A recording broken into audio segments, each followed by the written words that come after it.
You seem to be pretty relaxed and having a good time. Yeah, I've got a huge buzz in me right now. That was unexpected, really. I didn't expect it to be that short. He was a little bit tricky at first, but he opened himself up a little bit, and that uppercut was something that I was working on throughout all camp. I knew it would be either the right uppercut or the left uppercut, and yeah, the right one got there first. Did you have an expectation coming into the fight? I mean, obviously you expect it probably to last longer than one round, but you still were pretty confident that you would have this measure? I was confident that I could stop him. Like, I had this kind of feeling inside me that there would be a stoppage, but I was always preparing for a long 6-round fight. It's something like, I've spoken about this before, but I do a lot of imagination and visualization, and I just prepare myself for any kind of situation that could be, whether it's positive or negative, and it's just one of the scenarios that was in my head. After the build-up and them calling you out for a year or so and then missing the weight, the bad blood, was it feel sort of like vindication of paper? It was sweet. It was a sweet feeling. He was definitely gutted. It's a tough loss for him to have because very early in his career, as I said in the first press conference, it's either one of us is moving forward, the other one isn't, and it's a harsh reality of the sport. Moving forward, what is next? What could be next? I don't know. I've got to build my deck first. Is that where you're putting the barbecue? Is it? Yeah. Well, the backyard's the priorities. I'm sick of all the mess that I have in the backyard. It's killing my vibe. Ben Horn says he wants the rematch. So he was off the couch for about 3 weeks before. I already spoke to him. He kept bringing it up to me as well. I kept saying, no, I'm not doing the rematch. Not interested? No, I'm not interested. He's too tough. he can take a shot a little bit too well. It wasn't fun.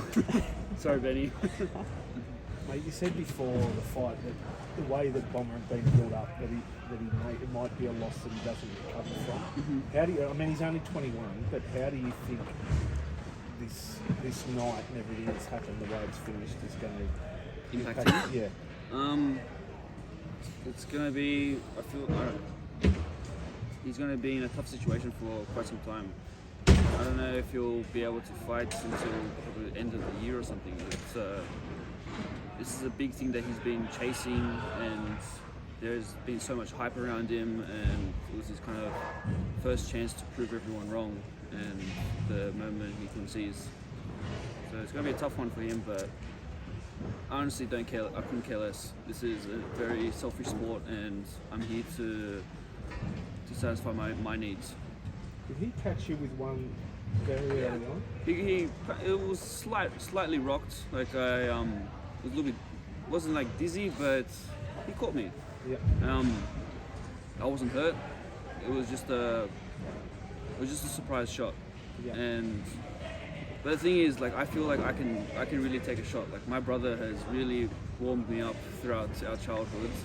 I've copped a beating and a half from him, so I feel like my chin has a bit of mileage on it. Because their corner, obviously, you could hear them. When that happened, they really thought that they might have had you.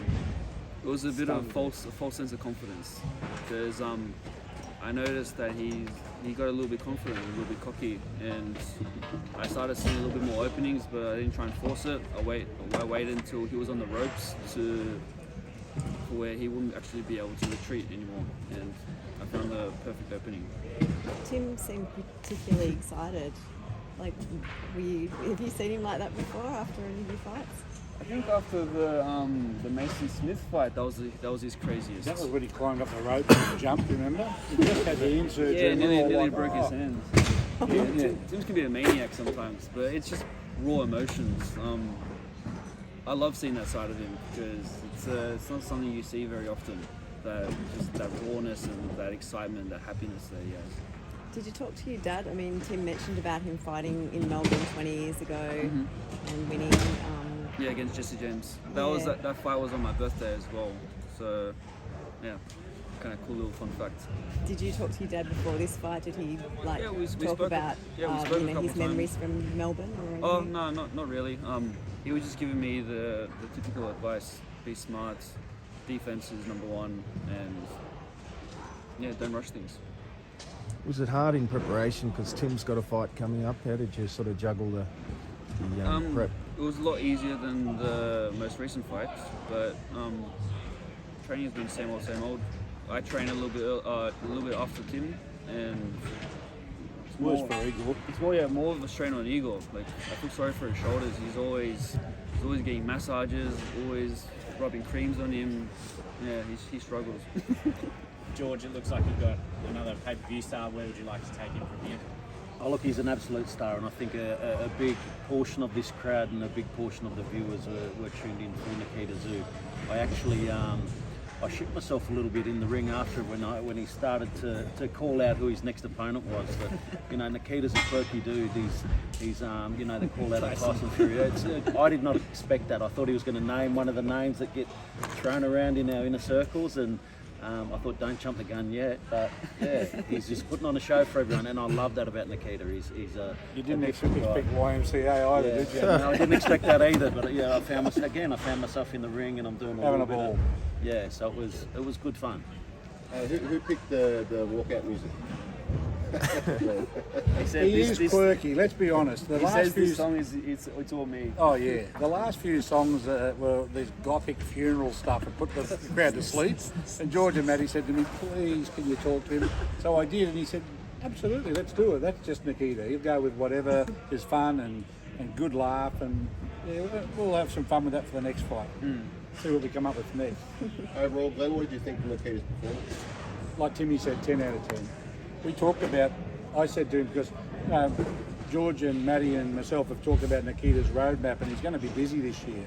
Probably 3 more fights, and so for us, the beauty of an early night, there's no injuries, and literally we can roll on to the next. So we take care of Timmy's big fight on June 18, and then Nikita will most likely be back in the ring the following month, July. So stand by for that from No Limits as to what we do there, but 10 out of 10. I think I'm just so excited for him. That was a buzz. Would you want to fight on Tim's world title fight later this year? No. It's that's Tim's moment. It's all for Tim. Too stressful for me as well. Watching Tim fight, it's not easy. I was sweating, throwing my balls off last time. Did any of you media by chance hear something mentioned in the ring tonight from George Rose about a double knockout bonus since the referee also got knocked out with the fighter? And did anyone hear about a KO bonus at the end of it? Did anyone want to give us a comment on that, George? I don't think anyone heard him. No one heard it. There you go. There's 20 witnesses here that didn't hear it. I thought I had. Oh, good on you, mate. You're on our payroll. We appreciate it. The ref got up before the 8 count anyway, so you can't take the double knockout. Yeah, see there. Look, I've got support. You're not on our payroll. I'll go get Joseph now. So,